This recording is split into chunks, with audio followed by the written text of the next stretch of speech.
अध्याय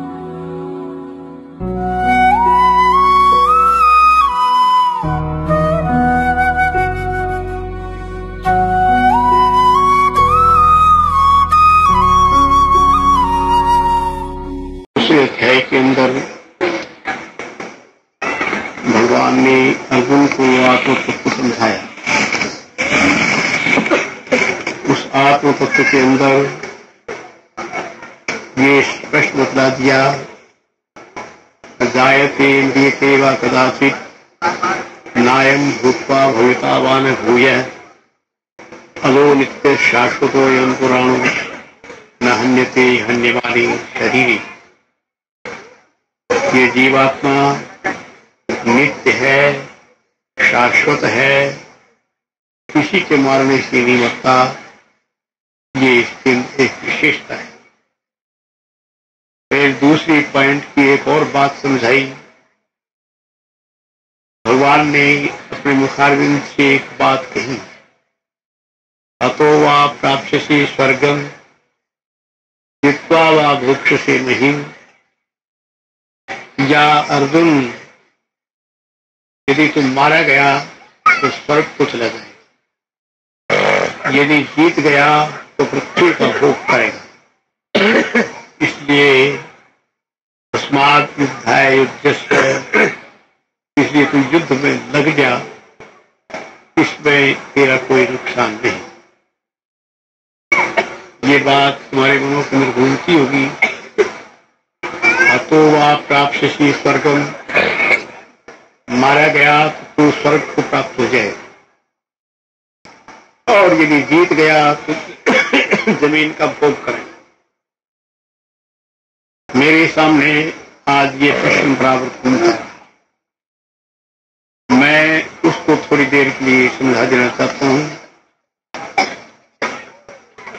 दो तीन बातें इस प्रकार की हैं।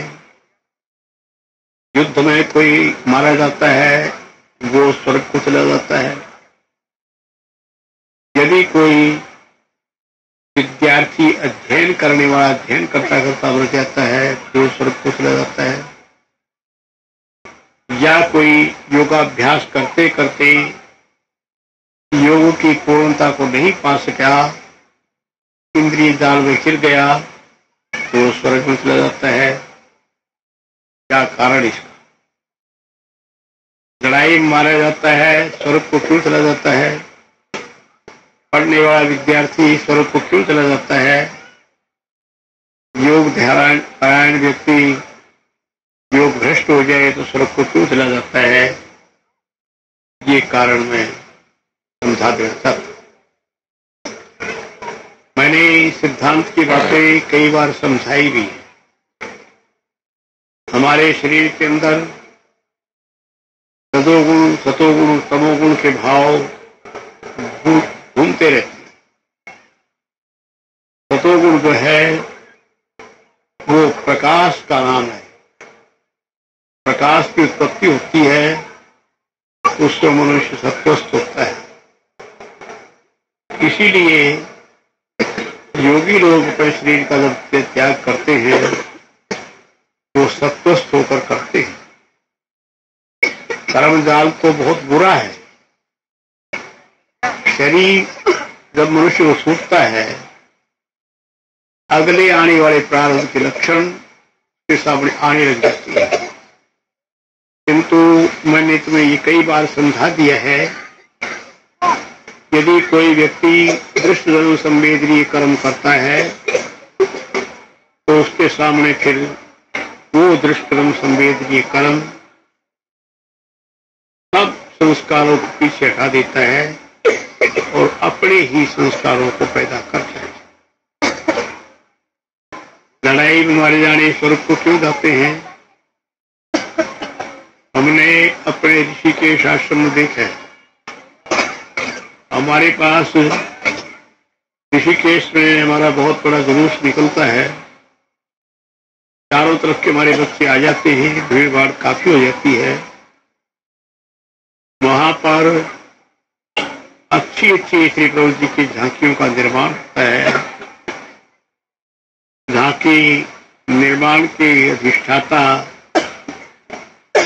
दूध के नाथ होते हैं, दूध बैठी रहती है, नाथ झांकी निर्माण किया करते।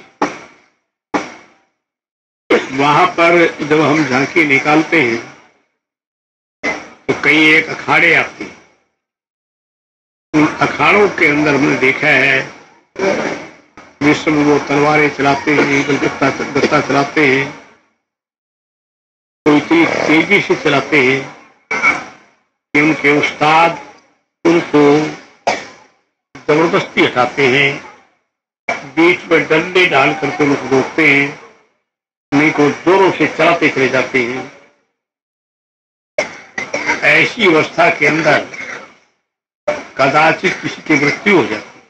लड़ाई के अंदर भी ऐसी बात होती है, जिसमें लड़ाई प्रारंभ होती है तो सब जोरों से तलवारें चलाते हैं, तो लड़ाई में भी पूरा तेज आ जाता है। तेज जो है वो सतोगुण की निशानी है। मुर्दे की तरह पड़ा रहे, हल्का हल्का बोलता रहे, समझ लेना चाहिए उसके अंदर तेज नहीं आया। और तेज आ जाता है और वो तलवार घुमाता है, मरना जीना उसके लिए सवाल हो जाता है।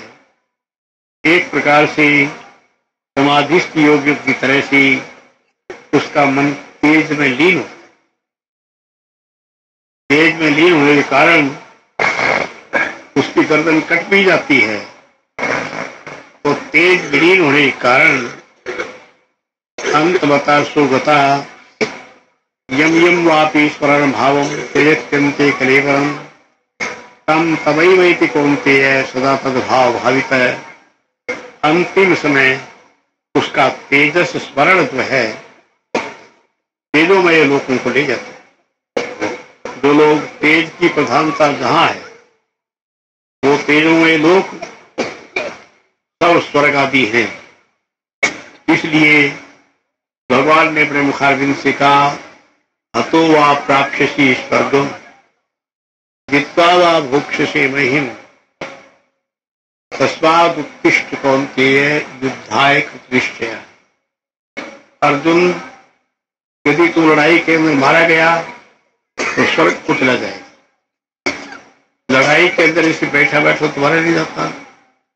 लड़ाई के अंदर जो तलवारें घूमती हैं और वो चाहता है मैं वार करूं, उस समय उसके अंदर पूर्ण तेज भरा रहता है।